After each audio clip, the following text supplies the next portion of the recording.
I charge him treason for this. Actually, ang gusto ko sabihin, I pronounce you guilty of treason already. Hindi na kita kailangang i-demanda pa. Kapag ka magkakaroon po ng giyera sa pagitan ng dalawang bansa, kayo po ang una na sasagupa dito. Kaya dapat po mas interesado kayo kaysa sa amin. Ano ba talaga ipagpapatayan natin dito? We will offer our lives, including the lives of our children, and to die for it, for something that is not even within our EEZ. Ang gawin natin po para madali, i-give up natin yung KIG. Then, na sinasabi ko ro, i-give up natin ang KIG. Mr. President, kahit kailan hindi ko sinabi yun. Ang gawin natin po para madali, i-give up natin yung KIG. Na sinasabi ko ro, i-give up natin ang KIG. Mr. President, kahit kailan hindi ko sinabi yun.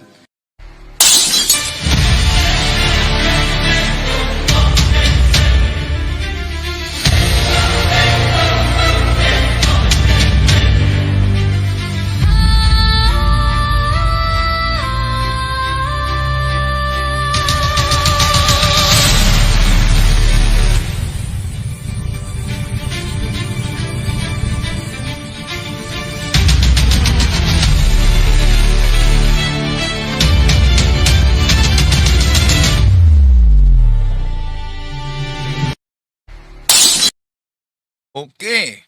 Welcome sa ating live streaming. Nagulat talaga ang karamihan. Ano na bang nangyari kay Senador Rodante Marcolita, abogado? Pagkatapos, mambabatas pa? And then,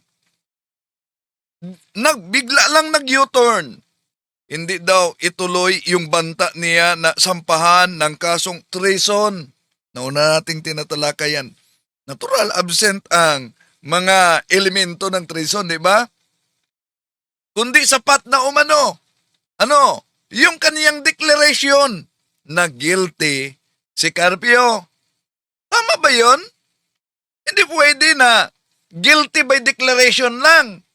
Dapat masunod ang batas, lalo na abogado siya, mambabatas pa. Sa kanyang biglang pag-U-turn, sa kanyang banta sa kasong treason laban kay retired Associate Justice Supreme Court Antonio Carpio. Sinasabing, sapat na daw umano yung pahayag niya at sariling deklarasyon sa media, sa TV ng INC, na guilty si Carpio. Malinaw na, may problema talaga ito. Problema sa lohika, problema sa proseso. Bakit? Kung ganyan ang prinsipyo, mga kapatid, na sapat na ang pagsabing guilty ang isang tao, pero hindi dumaan sa proseso sa korte.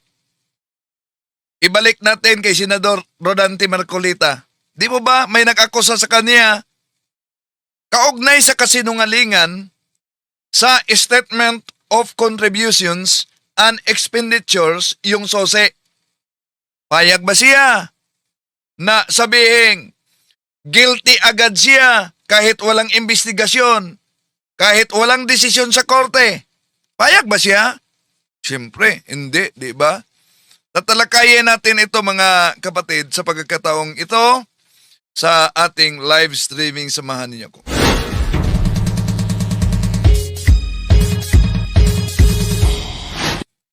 Kumusta? Welcome sa lahat ng mga sumusubaybay sa ating live streaming at sa mga bago pa lang na nagsubaybay, inanyayahan natin huwag kalimutang pindutin ang like sa ating live at huwag din kalimutang mag-subscribe sa mga bago pa lang. At pindutin ang bell button para updated kayo, mag-comment at i-share ninyo. Magsagawa tayo ng reaction video nitong mambabatas na abogado at naunang sinabi niya lahat daw umano bilang kaanib sa INC, lahat daw umano na mga ginagawa ay dapat ipaalam saan? Sa kanilang tagapangasiwa. Unang-una, kailangan malaman ng ating mga tagapakinig at taga-subaybay mo sa iyong malawak na program na ako'y membro ng Iglesia ni Cristo. Ay binigyan ng permisyo para tumakbo sapagkat yun ay doktrina sa Iglesia ni Cristo. Kinakailangan lahat ng gagawin mo ay ipagpapaalam mo sa pamamahala ng Iglesia. Kaya, kung ang batayan ay doktrina ng Iglesia ni Cristo na lahat ng mga miyembro, lalo na yung may mataas na katungkulan, dapat daw ipaalam o magpasakop sa patnubay ng taga-pamahala sa pangkalahatang tagapangasiwa. Yung mga hakbang, hilingin daw yung pahintulot. Kaya ang tanong, yung pagdeklara ni Marcoleta na guilty sa treason si Retired Associate Justice Antonio Carpio, personal ba niya yung opinion o may kinalaman yung INC ni Felix Manalo? Di lang yun. Naghamon siya ng debate. Kaya nag-offer ang Integrated Bar of the Philippines na sila ang mag-sponsor sa debate. At tinanggap yan ni Retired Associate Justice Antonio Carpio. Ang tanong, dahil alam naman natin sa loob ng disiplina umano ng iglesia, ang mga pagkilos dapat merong pahintulot. Si Marcoleta mismo ang nagsabi niyan.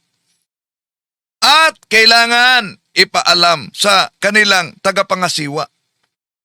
Ang tanong, yun bang paghamon niya ng debate, may basbas ba yun sa INC? O yan lang ay sa kaniyang sarili? Sa lahat natin mga kapatid na sumusubaybay ngayon, ating inanyayahan kung saan man kayo nakabase, i-comment ninyo kung saang lugar sa iba't ibang bahagi sa ating bansa at lalo na sa mga OFWs sa iba't ibang bansa sa ating mundo. Paki-comment para alam natin kung saan napaabot ang pagtalakay natin ngayon. So, welcome sa lahat nating mga kapatid at tatalakayin natin ito, mga mahal na kapatid, no? Ang kaugnay sa grabe talagang bana. Tinawag pa sa isang miyembro ng INC yung tinig ng karunungan daw. May tinig talaga. Traidor daw si Carpio. Kaya, maliwanag si Carpio, traidor. Hindi lang sa sambayan ng Pilipino, hindi lang sa bansang Pilipinas, pati na yung nasa saligang batas, sinasalaula ni Carpio. See? Yun ay kaanib din sa Iglesia ni Cristo na vlogger. No? Si Carpio daw. Mabigat ito na paratang. Di ba? Very libelous ito. Traidor daw si Carpio. Paano nagiging traidor si Retired Associate Justice Supreme Court Antonio Carpio kung siya ang tumutulong sa pagplano, lalo na tumutulong na napanalo mismo ang kaso laban sa China, di ba? So kung ang pahayag mismo nitong tinig ng karunungan na si Antonio Carpio ay traidor umano sa bansa.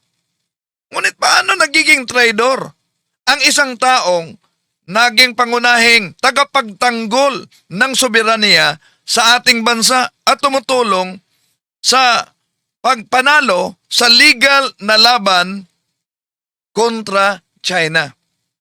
Di ba? Sino ang may itoring na traidor?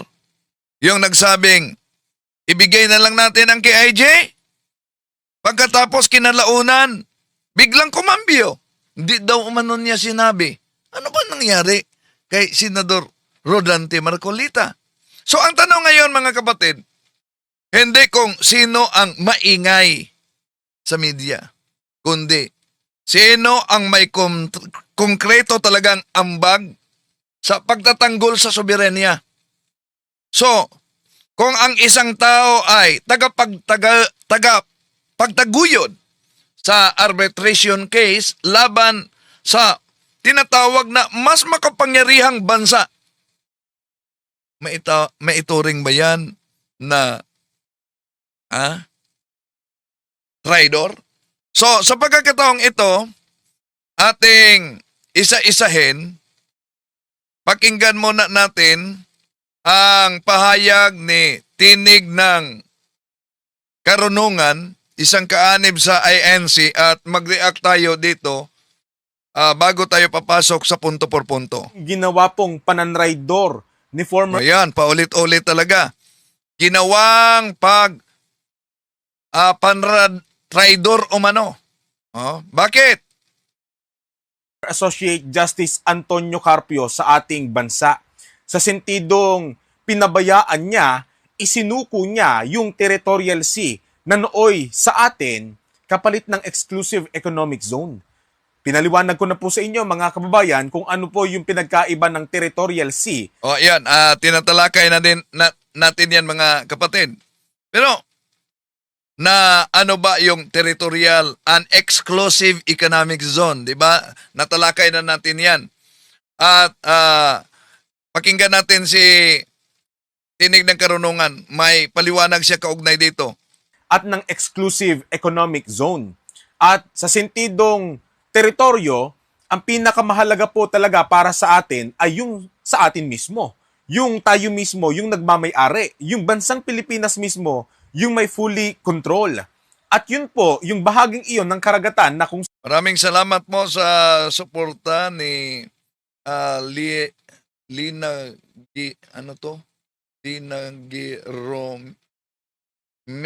Ronimo. Maraming salamat. Okay, tuloy natin.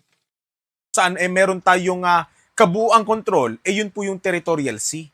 Talagang atin po iyon. Wala tayong tutol diyan, no? Kung ang pag-uusapan yung territorial and exclusive economic zone. Ang problema lang sa propaganda nila, tinawag itong si Associate Justice Antonio Carpio na traidor daw. Wala namang inilatag kung sa paanong paraan nagiging traidor. Akusasyon lang.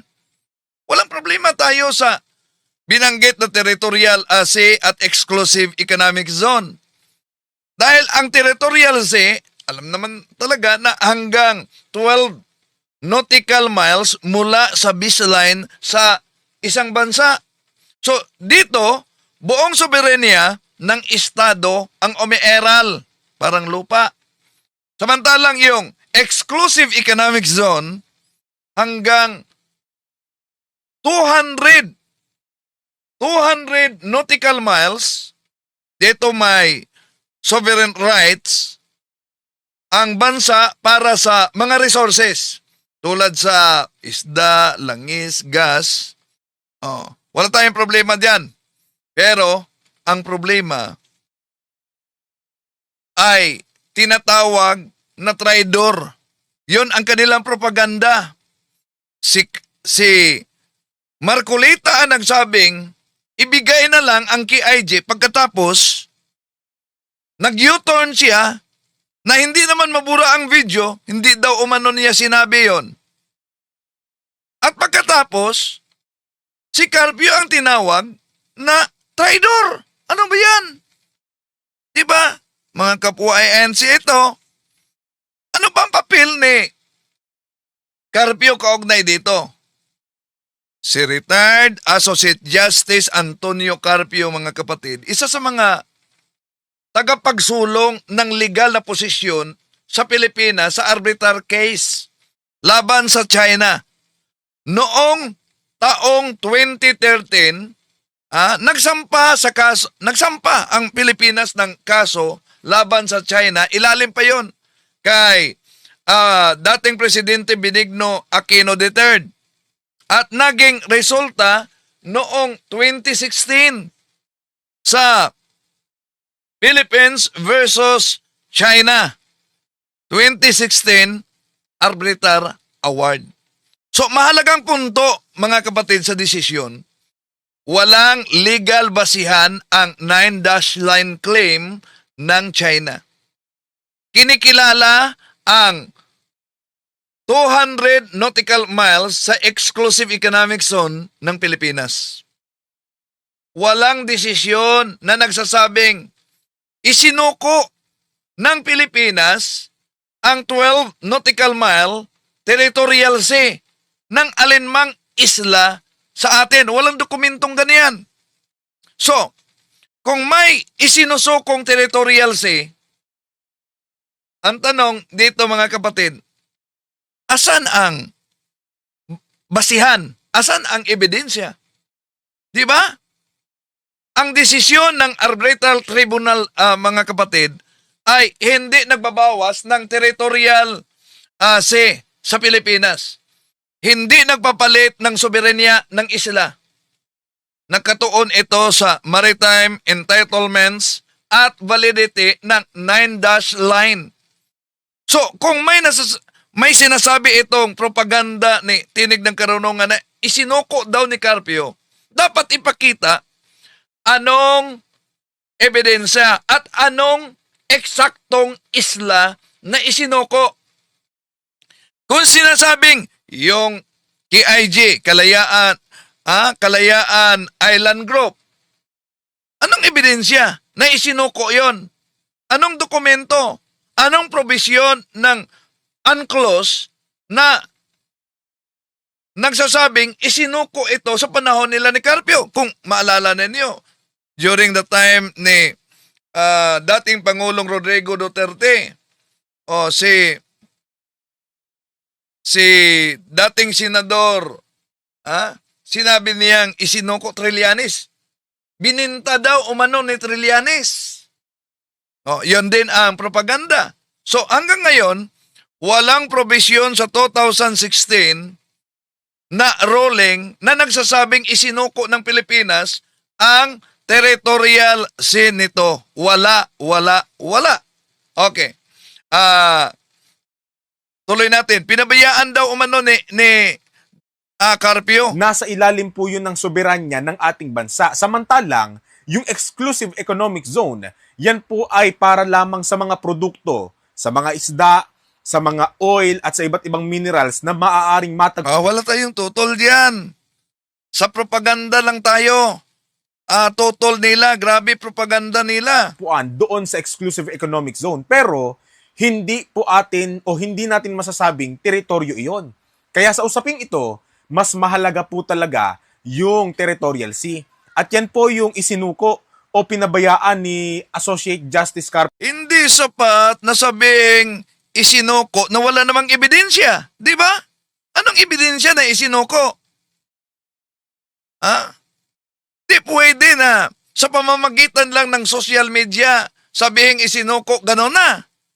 Ang akusasyon na pinabayaan ni Retired Associate Justice Supreme Court Antonio Carpio, mga kapatid, ang territorial sea, walang malinaw na legal na batayan at hindi tugma talaga ito sa kanyang aktual na mga posisyon at pahayag sa usapin ng West Philippine Sea, di ba?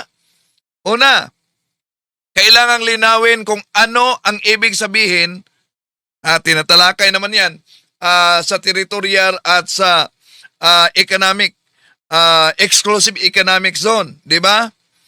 At ano ang desisyon? At ano ang pahayag kaugnay sa United Nations Convention on the Law of the Sea, yung UNCLOS.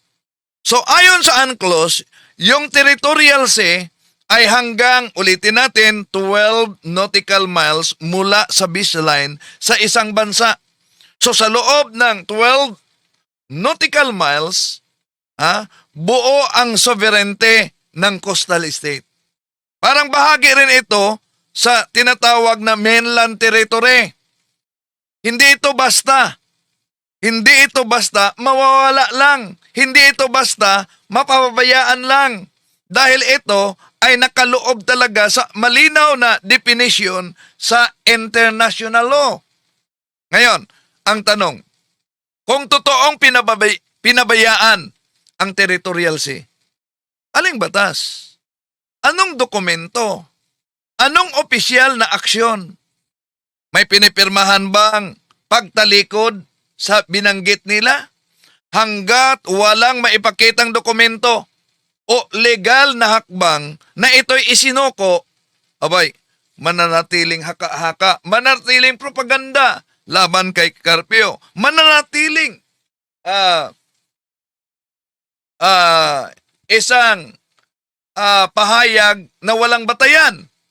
So, ang pahayag na pinabayaan ni Carpio ang territorial sea, kulang ng ebidensya. Hindi suportado ng UNCLOS. Di ba?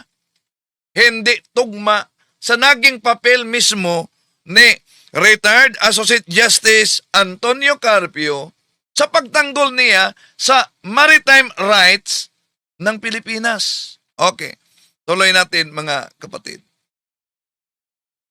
Noon, kapalit nga ng EEZ. At yan din ang dahilan kung bakit sinabihan ni Senator Rodante Marcoleta itong si Carpio na I will charge you treason. Na ngayon, naging... di ba nag-react tayo? I will charge you treason. At nauna nang sinabi nitong si Tinig ng Karunungan. Ngayon, malalaman na natin kung sino ngayon ang tunay na traidor sa bansa. Pero, ano masasabi mo na biglang nag-U-turn ang kapatid niyo sa pananampalataya na abogado at mababatas na si Senador Marcolita? Tuloy natin. Naging issue na naman sapagkat sinasabi ni Carpio na matcha-charge lang daw, makakasuhan lang daw ng treason ang isang tao kapag ka panahon ng digmaan. Yun naman talaga ang elemento sa kasong treason ayon sa Article 114 na nauna na nating tinatalakay, di ba mga kapatid, sa Revised Penal Code, partikular na sa Article 114. So, paano sampahan ng treason kung absent ang mga elemento dito? Nauna nating tinatalakayan ng kasong treason ay hindi nakabatay sa damdamin lamang, hindi hanggang sa banta lamang, hindi sa hinala o galit. Ito ay isang mabigat na krimen na may mabigat at tiyak na mga elemento ilalim sa batas. Ayon mismo sa Revised Penal Code, particular na sa Article 114, di ba? So, may dalawang pangunahing elemento ng treason. Nauna nating tinatalakayan mga kapatid. Ibig sabihin, sa isa lang, dapat nangyari ito na may digmaan. So, ibig sabihin, kung walang digmaan, walang treason. Okay, tuloy natin. Tinatalakay na natin ito. Wala naman anyang panahon ng digmaan ngayon No, yun. Maghanap kayo ng batas na may treason kahit walang digmaan. Di ba abogado si Senador Rodante Marcoleta? O ba't binanggit niya yung treason pagkatapos biglang kumambyo siya? At sinumportahan naman nitong kapatid niya sa pananampalataya sa iglesia, si Tinig ng Karunungan. Yan po ang ating lilinawin kay Senator Rodante. Lilinawin daw. Tingnan natin. Pakinggan natin. Sa paglilinaw ni Senador Rodante Marcoleta, malinaw ba na may batas na pwede kang magsampa ng kasong treason kahit walang digmaang nangyari? Kaya nga, ano na ba nangyari ni Senador Marcoleta? Kaya, hintayin natin. Kung kakasaba siya sa debate talaga mga kapatid, dito pa lang sa usaping treason, absent na ang elemento, paano magiging treason? Okay, tuloy natin. Marcoleta ngayon.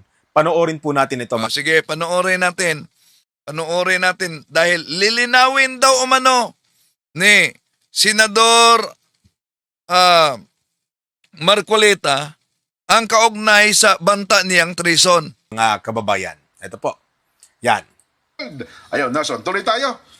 Last Friday, Sen, ito, naku, O ito ang mga kasama niya. Sa TV ito, sa Iglesia ni Cristo. No? Net 25 na pinag-aari ng INC na alam nyo naman, ang INC ay siktang tatag ni Felix Manalo noon. Di ba? Okay, tuloy natin.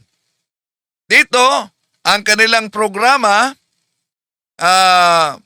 at ang programang ito, dito din sa programang ito, nasampahan ng kaso si Senador Rodante Marcolita kaugnay sa kanyang sose.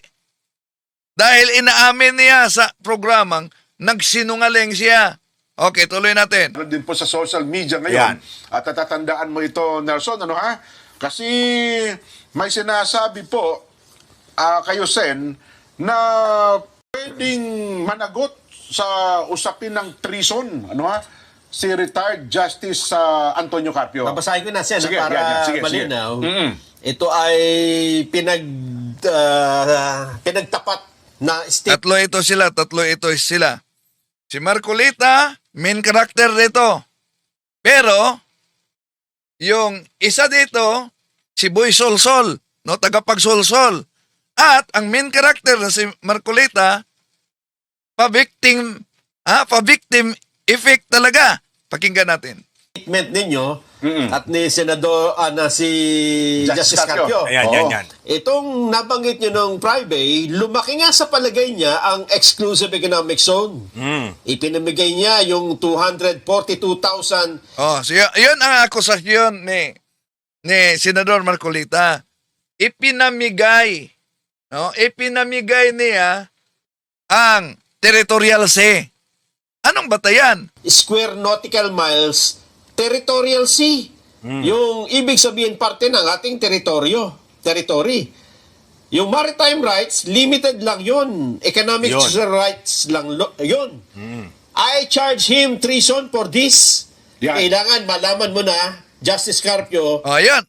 Malinaw yan. Siya ang nagbanta. Kung nanood lang umano si Justice Carpio, kaya nga, balikan natin. Di ba, sabi ni Marcolita, lahat ng mga hakbang ginagawa bilang bahagi sa INC dapat ipaalam.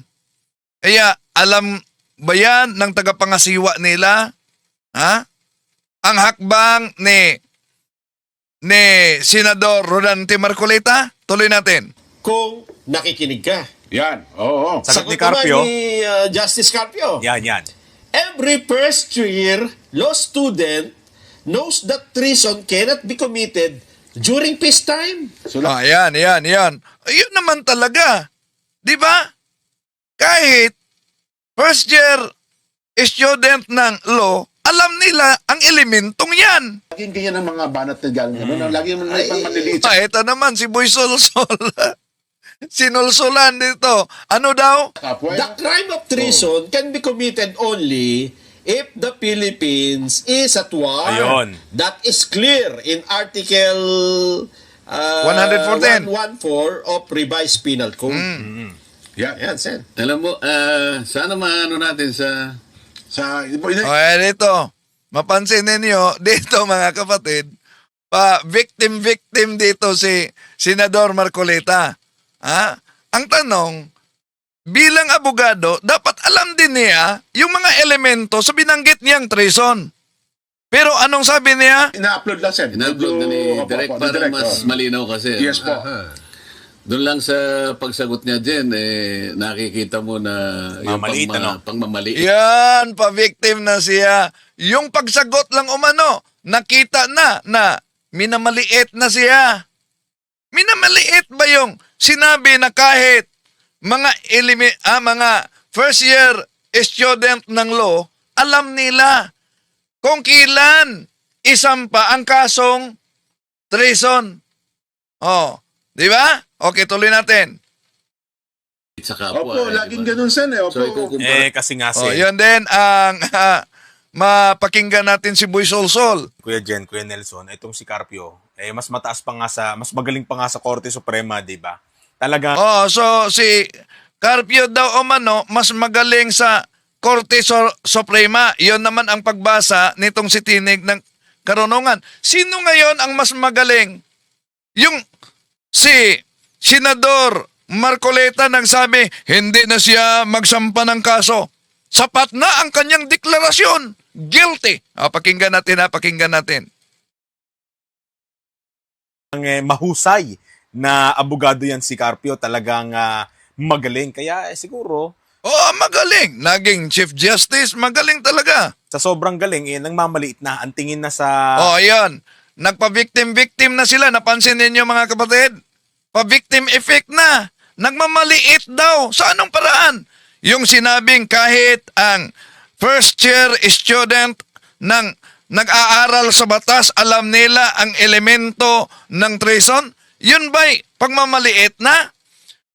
Pansinin ninyo, si Senador Rodante Marcoleta, abogado. Pagkatapos mambabatas. Kaya dapat mag-ingat din siya sa kaniyang pahayag, lalo na kung anong oring kasong isasampa niya, treason. Di ba nagiging katawa-tawa ang resulta? Na ang kasong treason ay pwede, Revised Penal Code Article 114, unang elemento, may nangyaring digmaan. Pangalawang elemento, yung isang Pilipino ay tumutulong sa mga kalaban. Yon, di ba? Okay, tuloy natin. Ibang kapwa niya abogado, hanggang dito ka lang, ito ako. Diba? Kaya nga ang turing niya kay Senator Marcoleta, lowest rank sa hanay ng mga abogado. Lowest rank na nagpasara ng isang Ayan. Isa-isahin natin ito, mga kapatid. Lowest rank na nagpasara umano. Isa-isahin natin itong argumento niya. Di ba? Sinabi na ni Senador Rodante Marcoleta na hindi na siya magsampa daw umano ng kaso. Sapat na yung pronouncement niya. I pronounce you guilty of treason. So, tandaan natin, balik natin, si Senador Rodante Marcoleta ay isang abogado, isang mambabatas. Ang pagsabing guilty ang isang tao na walang kaso at walang hatol sa korte, base lamang sa kanyang opinyon at deklarasyon, asan ka ba nakakita na ang accuser, ang nag-akusa, siya ang naging fiskal, pagkatapos siya ang naging hukom dahil siya ang nagdesisyon. Guilty na si Carpio, di ba?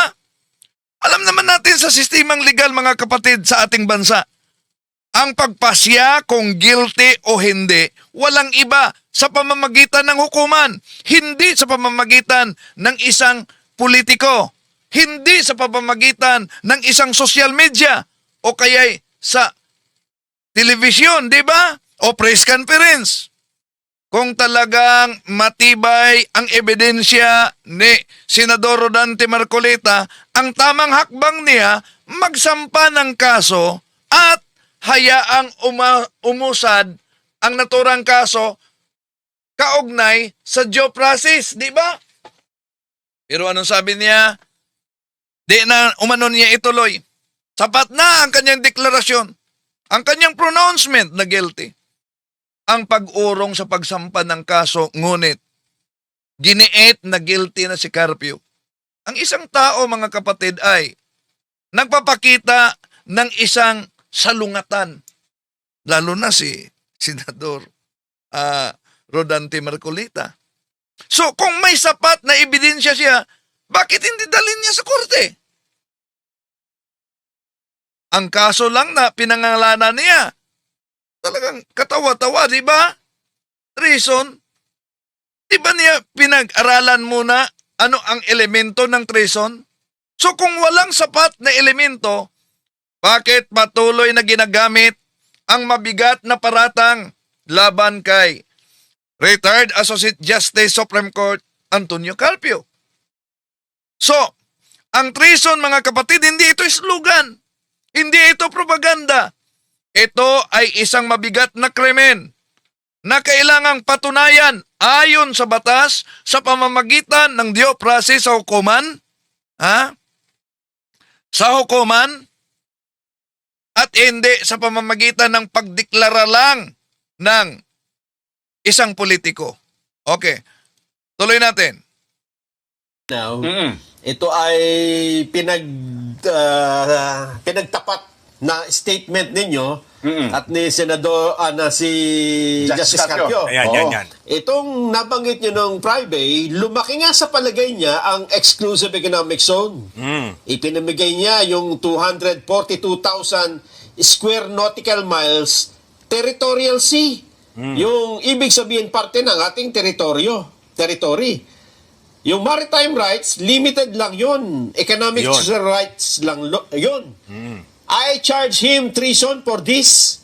Yan. Kailangan malaman mo na, Justice Carpio, kung nakikinig ka. Yan. Oo. Sagot ni naman Carpio. ni Justice Carpio. Yan. Every first year law student knows that treason cannot be committed during peacetime. So, laging ganyan ang mga banat na galing. Laging Yan talaga. Si Boy Sol para magpa-victim si Marcoleta dito. maliliit sa kapwa. The crime of treason can be committed only if the Philippines is at war. Ayun. Yan naman talaga. Malinaw yan. Nasa batas yan. Revised Penal Code Article 114, di ba? That is clear in Article 114 of Revised Penal Code. Yan. Yan, Sen. Alam mo, sana maano natin Ina-upload lang, Sen. in-upload na ni Opo, Direk opo, para Direk, mas malinaw kasi. Yes po. Doon lang sa pagsagot niya, Jen, nakikita mo na Mamaliit, pangmamaliit sa kapwa. Oh, yan. Dito mga kapatid, pinakita daw umano na minamaliit ang kapwa, pang maliit sa kapwa. Pag maliit ba sa kapwa? Ang sagot ni Retired Justice Antonio Carpio, napakalinaw mga kapatid, batay yan sa legalidad, legality. Hindi yan panlalait, di ba? Oh, tuloy natin.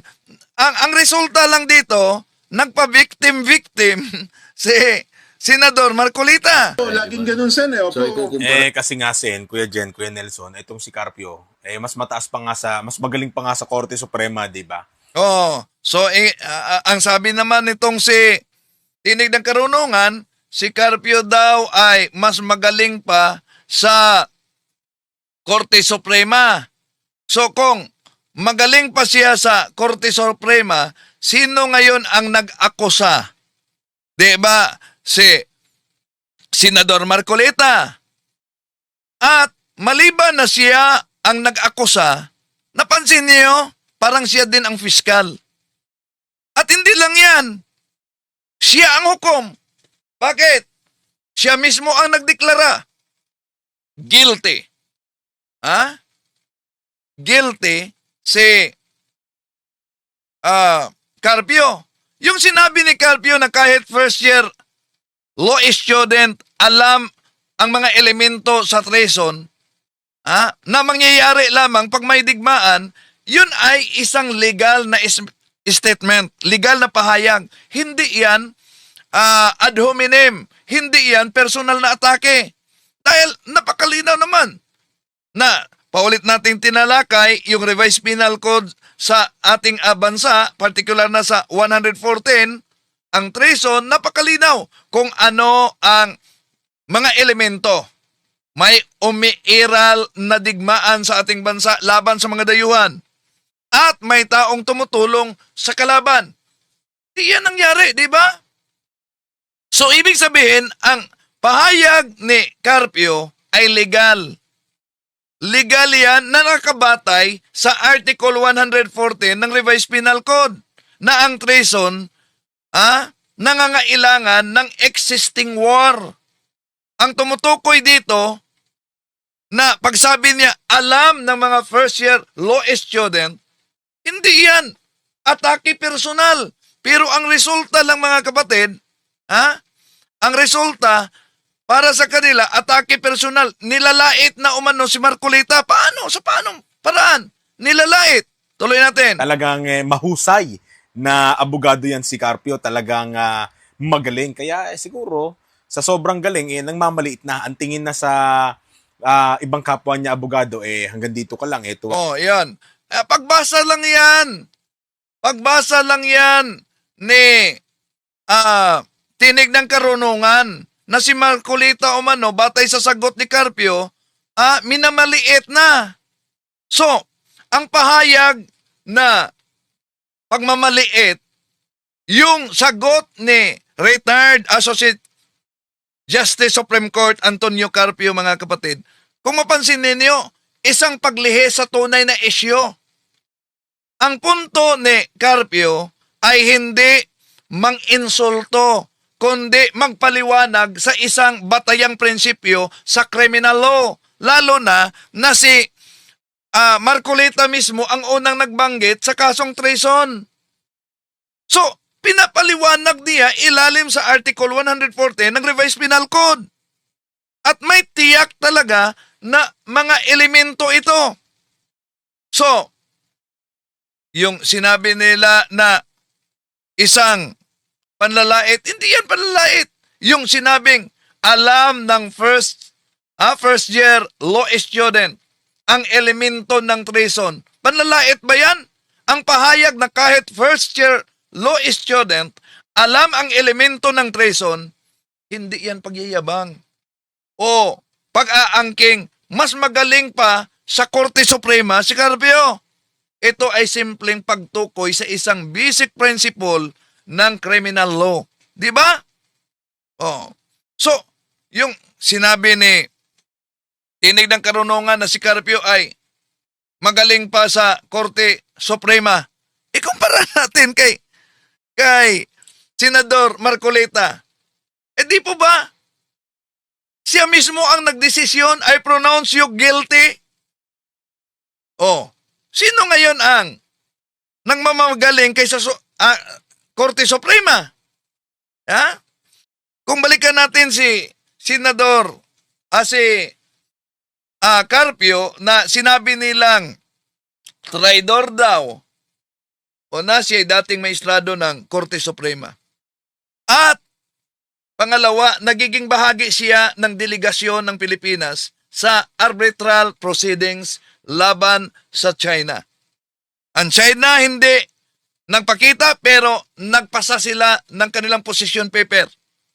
At sa ilalim ng Permanent Court of Arbitration noong taong 2012 sa kaso sa Pilipinas versus China, nanalo ang Pilipinas. Kaya ang punto ng kanyang pahayag, mga kapatid, malinaw. Hindi pwedeng basta magbato lang ng salitang treason. Hindi naman nasunod yung mga elemento sa binanggit niya na kaso, di ba? So, yung sinabing magaling na abogado si Carpio, natural, naging Supreme Court Chief Justice yan. So magaling talaga. Pero may halong ad hominem pang-atake kay Carpio. Lalo na sinasabing yung sagot ni Carpio ay nanlalait kay Marcolita. Pa-victim-victim talaga si Marcolita. Ang mas mabuti, tanggapin na niya ang hamon. Kailan kayo magdebate? Dami na ang mga nag-aabang. Tingnan natin. No? Sa debate, may kondisyon na naman si Marcolita. Alam na siguro ninyo anong kondisyon ni Marcolita para haharap sa debate, di ba? So, yung pangatwera nila, mga kapatid, na magaling si Carpio. Kaya, totoo naman. Alam niya ang legal na pamamaraan. At yun ang dahilan na nanalo ang Pilipinas laban sa China. Okay, tuloy natin. Natin Ina-upload lang, Sen. in-upload na ni Opo, Direk opo, para Direk, mas oh. malinaw kasi. Yes po. Doon lang sa pagsagot niya dyan, nakikita mo na yung Mamaliit, pangmamaliit sa kapwa. Opo, laging ganun, Sen. Opo. So, ikukumpara. Kasi nga, Sen, Kuya Jen, Kuya Nelson. Oh, victim talaga, di ba? Napansin ninyo? Ang sagot ni Carpio daw umano. Pero di nyo napansin na sa kanilang programa sinabing traidor si Carpio? Pag si Carpio ang sasagot, pa-victim effect talaga. Itong si Carpio, mas mataas pa nga mas magaling pa nga sa Korte Suprema, 'di ba?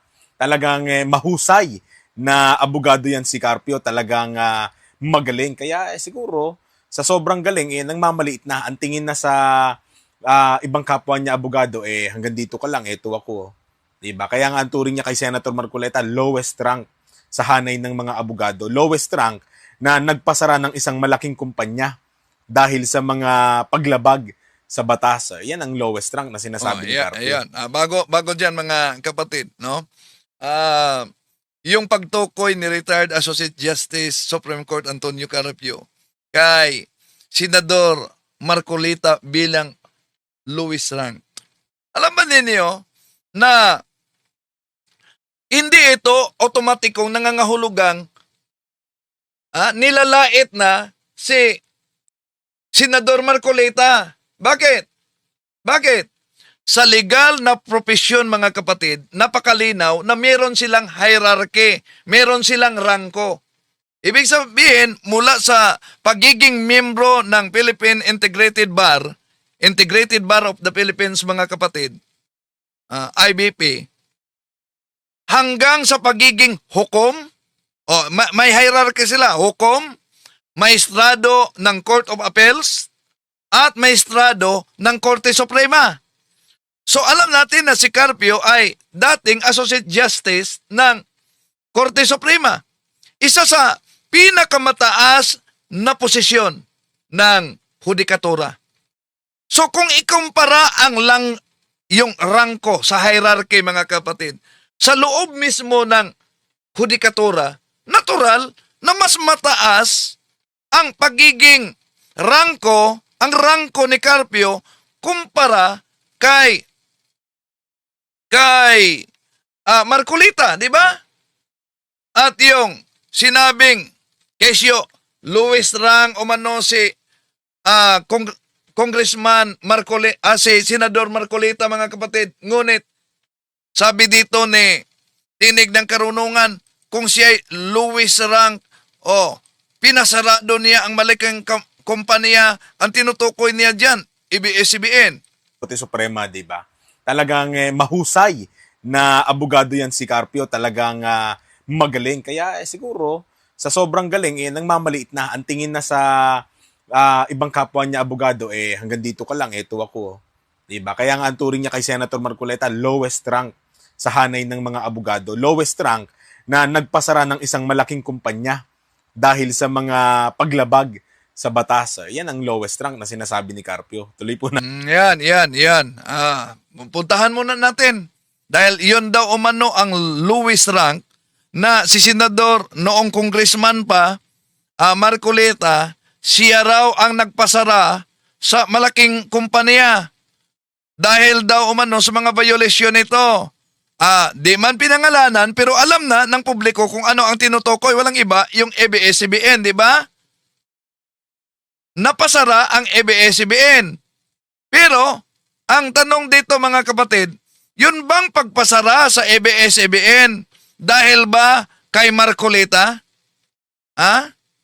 Si Marcolita ba ang nagpasara? Una, hindi isang tao ang nagpasara ng ABS-CBN. Ang prangkisa ng network ay napaso. At ang renewal nito ay dininig at pinagbutuhan sa buong House Committee on Legislative Franchises. Ibig sabihin, kolektibong desisyon. Kolektibong desisyon ng komite. Hindi personal action ng iisang miyembro mismo tulad ni Senador Marcolita. Ang pagiging desisyon, hindi erenyo ang prangkesa ng ABS-CBN ay hindi otomatikong patunayan sa legal superiority laban sa isang retiradong maestrado. Di ba? Magkaiba ang proseso, magkaiba ang tungkulin, at magkaibang sukatan sa husay na pinag-uusapan. Di ba? Okay. Tuloy natin. Tayo sa First year law student. first law student, ano.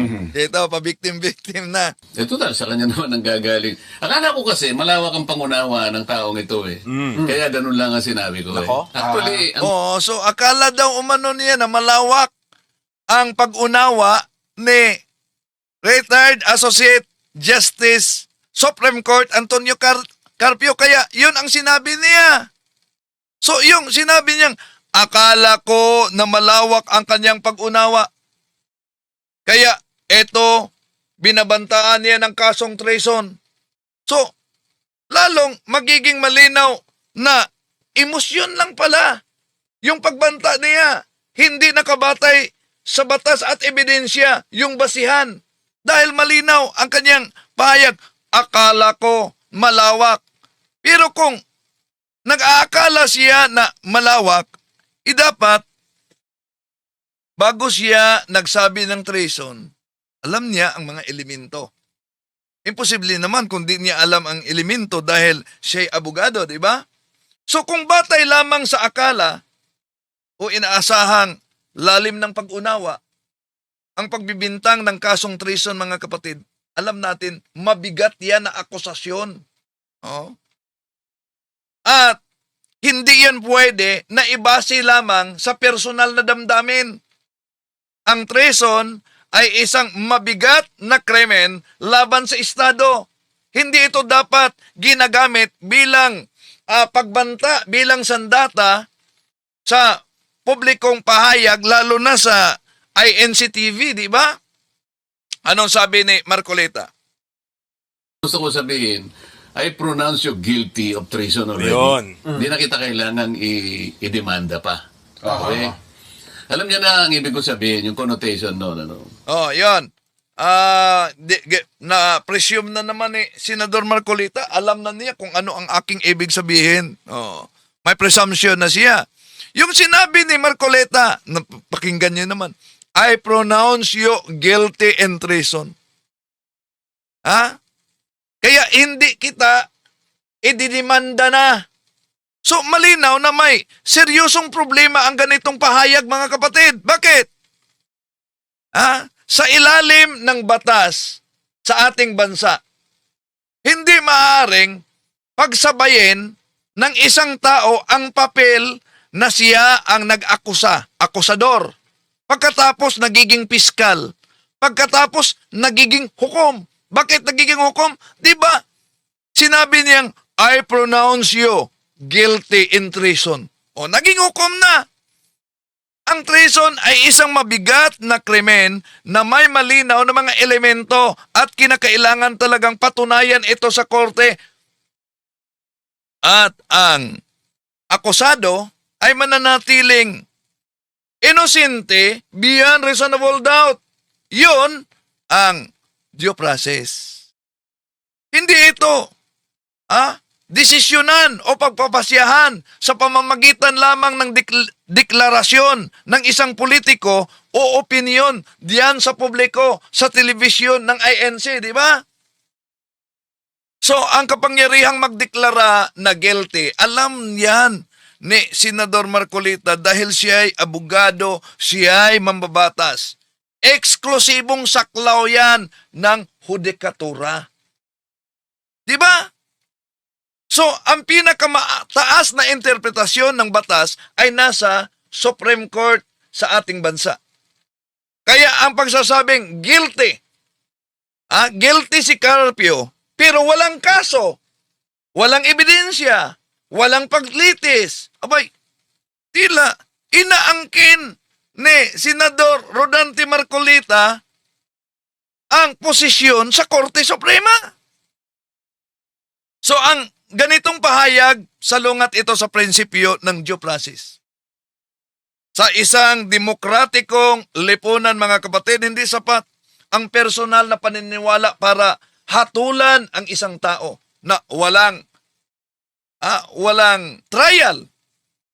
Kailangan may formal na reklamo, kailangan may pagsusuri ng prosecution, kailangan may pagdinig sa korte, kailangan may pagsumite ng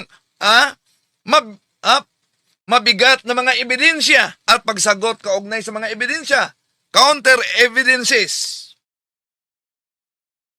At final na desisyon, hukom, diyan sa korte, hindi sa TV. So ang tanong, sino ngayon ang kumikilos na parang mas mataas pa sa Korte Suprema? Di ba? Kung para kay Senador Marcoleta, sapat na ang simpleng pagbigkas sa salitang guilty laban kay Carpio, kahit walang demanda, kahit walang paglilitis. Ang tanong dito, handa ba siya? Handa ba siyang tanggapin ang parehong pamantayan para sa kanyang sarili? Bakit? Di ba? Alam naman natin mga kapatid, meron siyang kaso. Meron siyang kaso at ito'y kinasuhan siya kaugnay sa umanong pagsisinungaling sa kaniyang Statement of Contributions and Expenditures, yung SOSE. Ang tanong dito, papayag kaya bilang abogado at mamabata si Senador Rodante Marcoleta na sabihin, hindi na lang natin idaan sa korte tulad sa kanyang ginawa. Hindi na kailangan ng ebidensya. Basta lamang ideklara ng ito tulad sa kanyang ginawa. I pronounce you guilty. Beyond reasonable doubt. Tapos, iyon na ang hatol. Payag siya? Ano sa palagay ninyo mga kapatid? Ha? So, ang hostisya mga kapatid sa isang demokratikong bansa ay hindi nakabase sa opinion at deklarasyon ng isang politiko. Nakabatay talaga ito sa due process. May reklamo, may ebidensya, may dipinsa, at may desisyon. At ang korte ang magdesisyon diyan. So kung aalisin natin ang prosesong ito, hindi na batas ang umiiral, kundi personal na paghuhusga. Wala na tayong pagkakaiba sa nagpakalat ng chismis, nagpakalat ng marites. Di ba? Okay. Dito lang muna. Medyo mahaba mahaba ito, pero sa susunod, tatalakayin pa natin mga kapatid. Pasok na lang muna tayo sa punto por punto sa pagkakataong ito. Abangan ninyo sa susunod, ipagpatuloy natin itong isyong ito. At antabayanan natin yung tanggapin ba talaga ni Senador Rodante Marcoleta yung hamon ng debate. Di ba?